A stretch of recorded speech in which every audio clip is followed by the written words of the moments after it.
une seconde carrière s'ouvre à lui.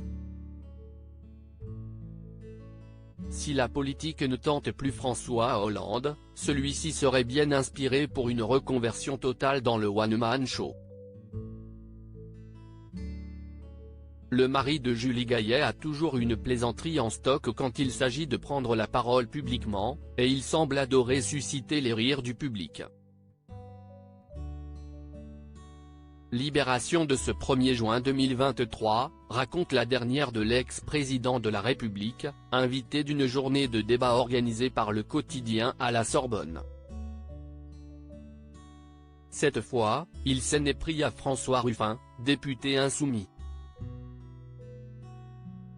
Alors que la journée de l'université Libé avait permis à la NUP de critiquer François Hollande et son quinquennat, elle s'est clôturée par la prise de parole de l'ex-président qui n'a pas manqué de répondre et de tacler. Confronté aux critiques de François Ruffin, qui tente de combler le vide laissé par Jean-Luc Mélenchon tout en ne faisant pas l'unanimité, François Hollande lui a lancé un bienvenue au club, faisant rire la salle, en faisant référence à sa propre carrière à gauche. Découvrez les femmes qui ont compté dans la vie de François Hollande. François Hollande, toujours aussi piquant, connu pour être friand des petits tacles en off lorsqu'il était au pouvoir, il ne se prive jamais pour une petite plaisanterie sur l'un de ses collègues en politique. Il a récemment encore prouvé son sens de la répartie en scène prenant à Nicolas Sarkozy dans Quotidien le 3 mai 2023 sur TMC. On est souvent mieux regardé quand on est plus aux responsabilités.